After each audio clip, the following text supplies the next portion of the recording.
तो कैसे हो बच्चों आप लोग। चलिए मैं आप लोगों के लिए एलसीएम और एचसीएफ का सेकंड पार्ट लेके आया हूँ और उम्मीद करता हूँ कि आप मेरे साथ साथ आगे बढ़ रहे होंगे। जो चीज़ें मैं आपको बता रहा हूँ अगर उनको आपने ध्यान से समझा तो एलसीएम और एचसीएफ के बारे में आपका कॉन्सेप्ट ज़रूर जो है तो डेवलप हो पाएगा और आप उसको आसानी से समझ और सीख पाएंगे। एलसीएम और एचसीएफ का जो बेसिक डेफिनेशन वगैरह है अपन ने लास्ट वीडियो में हमने सीख लिया था उसको।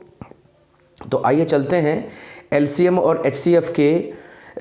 आज मैं आप लोगों को कुछ क्वेश्चंस भी करवाऊंगा तो वो भी अपन देखेंगे और साथ ही साथ मैं कुछ एलसीएम और एचसीएफ निकालने के आपको एक आध दो ट्रिक्स बताऊंगा जो कि आप बहुत आसानी से निकाल सकते हैं। देखो बच्चों, कभी भी आपके सामने अगर दो प्राइम नंबर आते हैं, जैसे आपके सामने आ गया 7 और 3, तो इसका एलसीएम आप आंख बंद करके 21 निकाल लीजिए।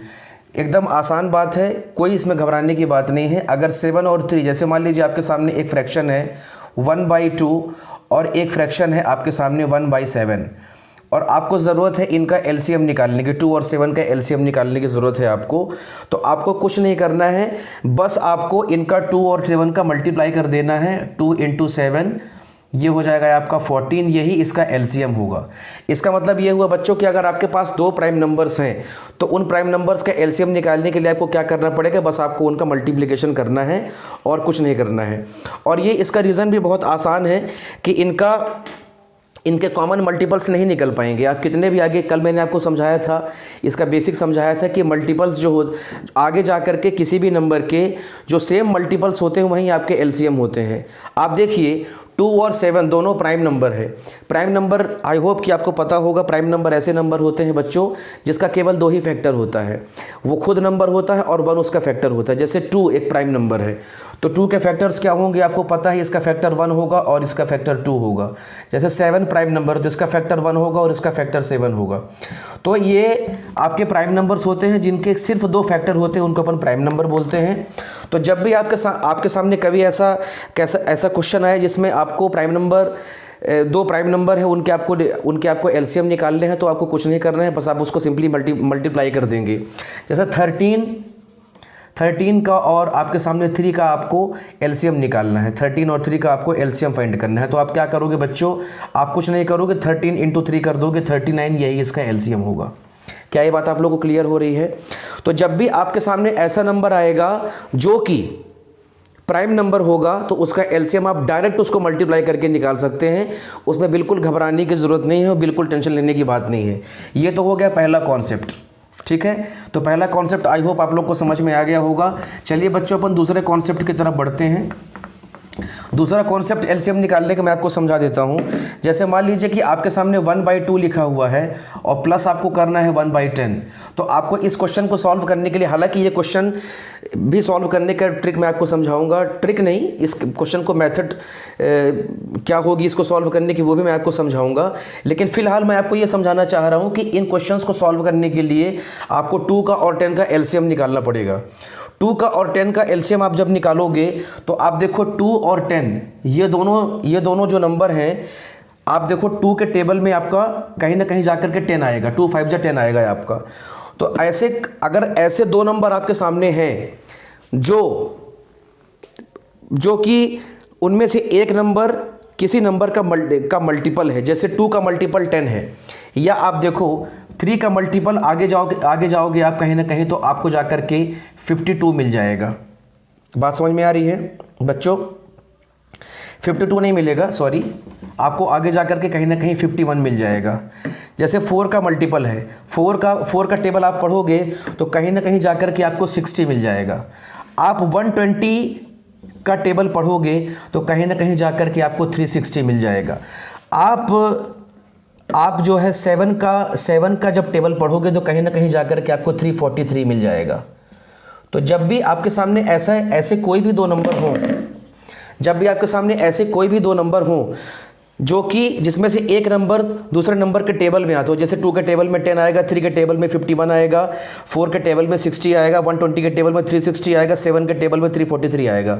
तो आप देख सकते हो कि ये सारे के सारे नंबर जो है इनके टेबल्स में आते हैं। तो जब भी ऐसे नंबर का कॉम्बो होगा तो जो बड़ा वाला नंबर होगा वही आपका एलसीएम होगा। जैसे यहाँ पे 2 और 10 है तो 2 के टेबल में आपका 10 आता है, इसलिए 10 इसका मल्टीपल होगा, सॉरी 10 इसका एलसीएम होगा। बात समझ में आ रही है बच्चों? तो अगर आप, पहली बात तो ये है कि मल्टीपल और फैक्टर को समझना बहुत ज़रूरी है, क्योंकि मल्टीपल और फैक्टर अलग अलग चीज़ों के डेफिनेशन देने में उनका यूज़ होता है। मैं आप लोगों को पहले भी समझा चुका हूँ कि मल्टीपल और फैक्टर को समझना बहुत ज़्यादा इंपॉर्टेंट है, और शुरुआती क्लासेस में मैंने आपको मल्टीपल और फैक्टर ही समझाया था। जैसे आपको निकालना है 1/7 और यहाँ पर निकालना है 1/49, तो आपको अगर इसका एलसीएम निकालना है तुरंत आप इसका एलसीएम निकाल सकते हो। आपको कुछ नहीं करना है, बस इसमें आपको देखना है कि 49 का 7 के मल्टीपल है। अगर 49 7 का मल्टीपल है तो इसका एलसीएम 49 हो जाएगा, बस बात खत्म। क्या ये बात आपको समझ में आ रही है? जैसे आप देखो, आपको निकालना है 1/11 प्लस 1/121, या सिंपली आपको थोड़ा सा डाउट लग रहा होगा कि सर इसको आप फ्रैक्शनल नंबर में लिख रहे हैं, तो चलिए आपको सिंपली आपको 11 का और 121 का एलसीएम निकालना है, तो इसका एलसीएम 121 होगा। अगर आपको 13 का और 169 का एलसीएम निकालना है तो इसका एलसीएम 169 होगा, क्योंकि 13 के टेबल में 169 आता है। इसका मतलब 169 जो है वो 13 का मल्टीपल होगा। और जब भी ऐसे नंबर का कॉम्बिनेशन आपके पास होगा जिसमें से एक नंबर छोटे वाले नंबर का मल्टीपल होगा, तो बड़ा नंबर ही उसका एलसीएम होगा। और वो क्यों होगा मैं आपको समझाता हूँ। ये 11 है, 11 का जो मल्टीपल होगा वो क्या होगा, और 121 इसका मल्टीपल आप देखो, 11 का जो मल्टीपल होगा वो 11 होगा। ऐसे करके आप आगे बढ़ते जाओगे तो 11 इंटू 11 जब आएगा आपका, मतलब 11 जा, तो वो आपको मिलेगा 121। और 121 का पहला मल्टीपल जो होगा वो 121 ही होगा। तो इसका 121 और इसका 121 पहला कॉमन नंबर होगा जो कि दोनों में होगा। क्या आप मेरी बात समझ रहे हो बच्चों? 11 का आगे जाकर के 11 जा में आपको 121 मिलेगा, और 121 का जो पहला मल्टीपल होगा वो 121 होगा। और अपन ने कल पढ़ लिया था कि दोनों नंबर्स का जो मल्टीपल होगा और दोनों में कॉमन होगा और लीस्ट होगा। आप देखो 121 यहाँ पे है, 121 के पहले तो कुछ इसमें है नहीं, तो 121 और 121 इसका लीस्ट कॉमन नंबर है, लीस्ट मल्टीपल है, इसलिए ये क्या हो जाएगा बच्चों, आपका 121 इसका एलसीएम हो जाएगा। आई होप कि आप मेरी बात समझ रहे होंगे। तो ये एलसीएम निकालने के दो मेथड्स मैंने आपको समझा दी, और ये बहुत ज़्यादा ज़रूरी है, आपको ज़्यादा दिमाग लगाने की ज़रूरत नहीं है। दो प्राइम नंबर आपके सामने आए तो आप दोनों का मल्टीप्लाई कर दो, वही उसका एलसीएम है। और जब भी ऐसा नंबर आपके सामने आए कि उसके मल्टीपल के साथ उसका एलसीएम निकालना है, तो बहुत सिंपली आप जो है सीधे उसके आगे वाले मल्टीपल को उसका एलसीएम लिख सकते हो और आपका आंसर आ जाएगा। चलिए आइए बच्चों, कुछ क्वेश्चंस अपन करते हैं एलसीएम पे बेस्ड। जैसे क्वेश्चन आपके सामने आते हैं 3 1/4 प्लस 3 1/8, इस तरह के क्वेश्चंस आपके सामने आते हैं। इस तरह के क्वेश्चंस को सॉल्व करने में बच्चों को थोड़ा डिफिकल्टी आती है, तो आइए समझते हैं इन क्वेश्चंस को कैसे सॉल्व करना है। देखो बच्चों क्या है, ये जो 3 लिखा है, यहाँ पे 4 लिखा है, यहाँ पे 1 लिखा है, तो आपको डिवीज़न में पता होगा, डिवीज़न जब अपन करते हैं, जैसे मान लीजिए मैंने 5 का डिवीज़न किया है 2 से, तो 2 जो आपका आता है 4 और यहाँ पे 1 आता है, तो यहाँ ये जो आपका 2 है ये आपका है क्वोशंट, ये 1 जो है ये है बच्चों आपका रिमाइंडर, ये 2 जो है ये है आपका डिवीज़र, ठीक है, ये आपका है क्या बच्चों, डिवाइज़र, और ये 5 जो है बच्चों आपका ये है डिविडेंड, ठीक है। आई होप आप मेरी बात समझ रहे होगे। तो ये जो आपका लिखा हुआ है ये 3 1/4, तो ये कुछ नहीं है बच्चों, ये क्वोशंट और ऊपर आपका रिमाइंडर और नीचे आपका डिविज़र लिखा हुआ है या डिवाइज़र लिखा हुआ है। आई होप आपको मेरी बात समझ में आ रही होगी। तो इसको सॉल्व करने के लिए क्या करते हैं बच्चों, हम डिवीज़र को क्वोशंट से मल्टीप्लाई करते हैं और उसमें रिमाइंडर प्लस कर देते हैं, तब जाकर के आपका ये प्रॉपर फ्रैक्शन में या इम्प्रॉपर फ्रैक्शन में कन्वर्ट हो जाता है। तो आइए पहले इसको कन्वर्ट कर लेते हैं। आपको ये बात समझ में आ रही है जो मैंने समझाई अभी, कि आपका ये 5 जो है डिविडेंड है, ये 2 जो है डिवीज़र है, ये आपका रिमाइंडर है, और ये 2 आपका क्वोशंट है।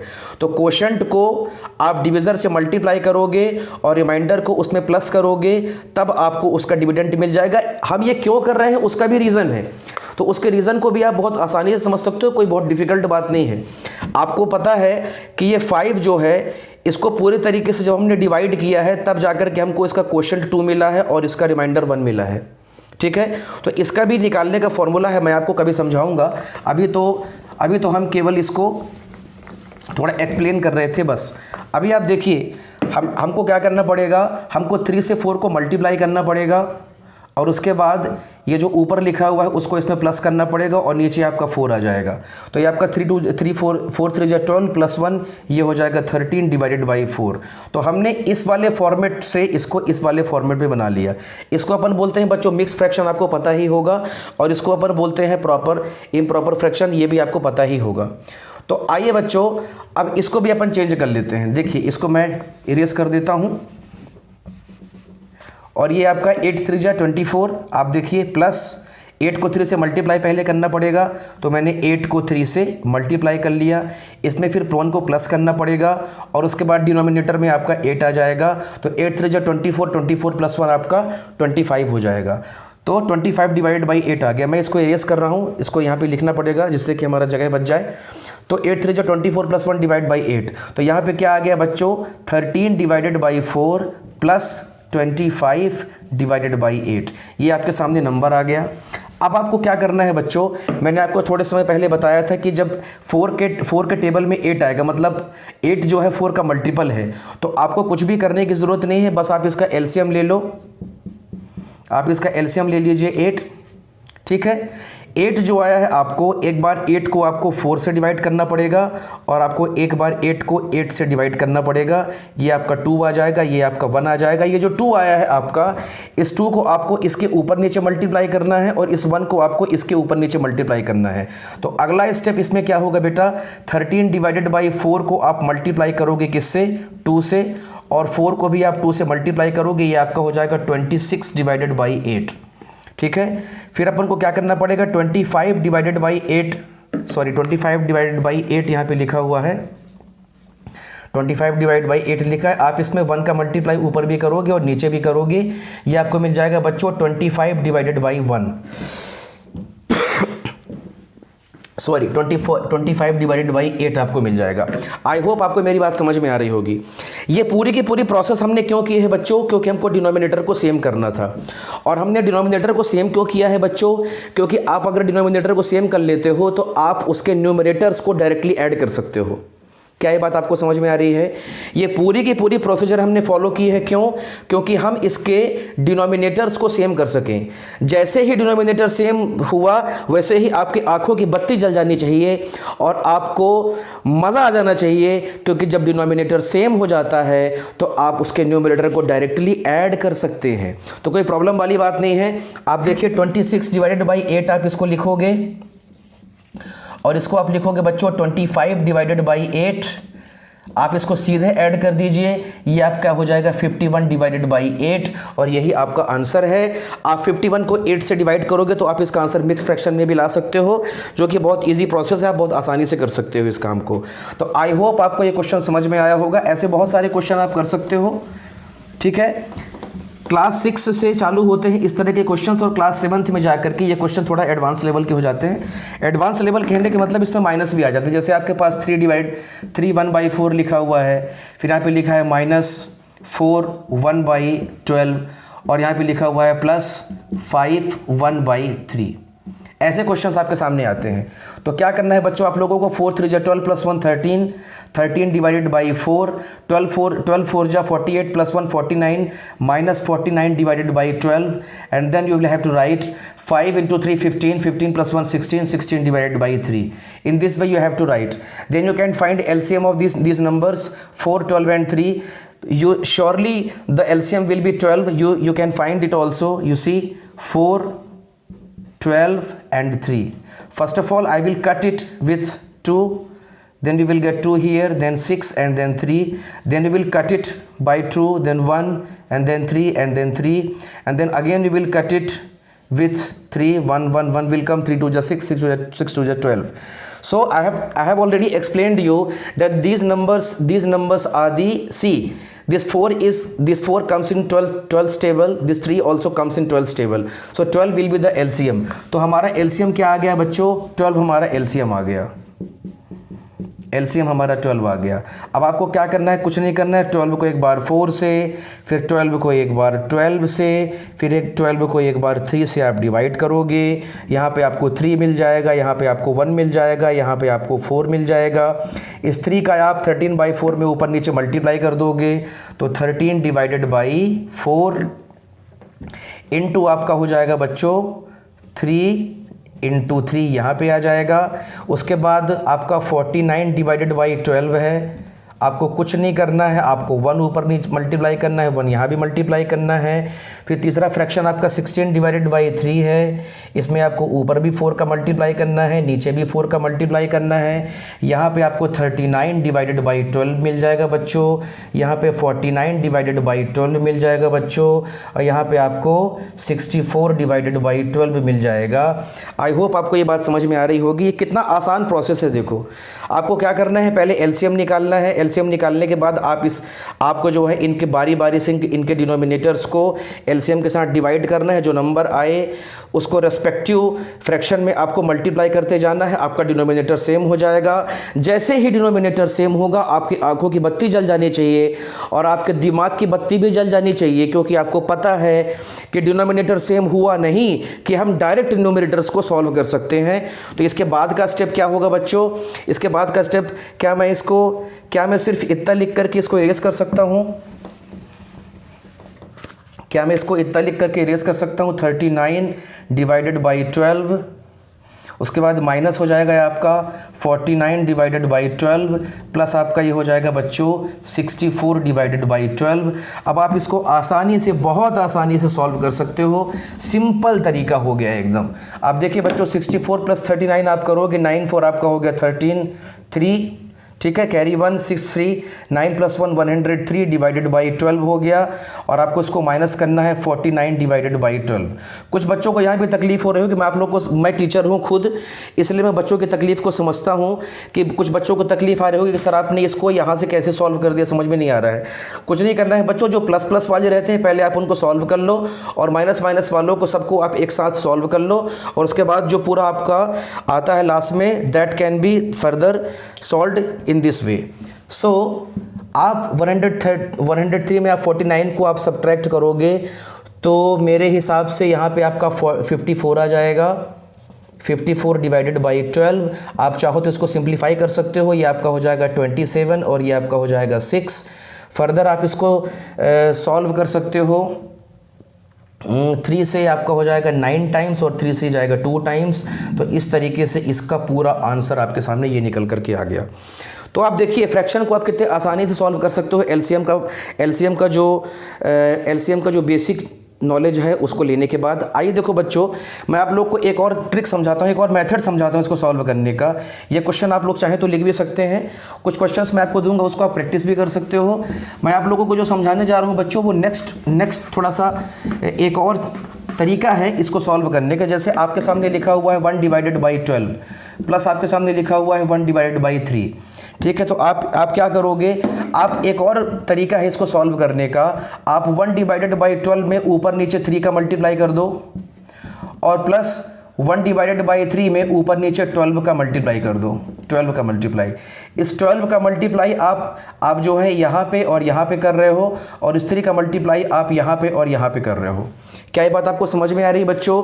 आई होप कि आप मेरी बात समझ पा रहे होंगे। इस 12 का मल्टीप्लाई आप इसके ऊपर नीचे कर देंगे और इस 3 का मल्टीप्लाई आप इसके ऊपर नीचे कर देंगे, तो आपके सामने इस तरीके का फॉर्मेट आ जाएगा।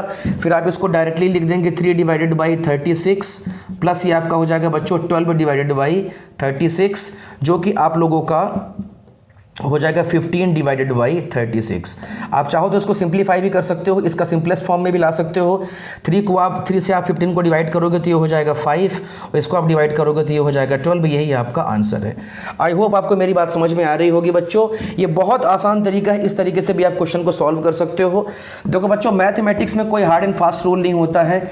भले कोई भी टीचर आपको ये कहें कि आप इसी मेथड से करो या उस मेथड से करो या मेरे मेथड से करो, या कुछ टीचर उसको अप्रिशिएट भी करते हैं अलग अलग मेथड्स को, लेकिन आप एक बात याद रखो कि आप कोई भी मेथड लगाओ, बस मेथड पक्का होना चाहिए, मेथड गलत नहीं होना चाहिए, आपका आंसर करेक्ट आना चाहिए। बाकी मेथड में कोई गड़बड़ी नहीं होती, कोई भी मेथड आप लगा करके क्वेश्चन को सॉल्व कर सकते हो।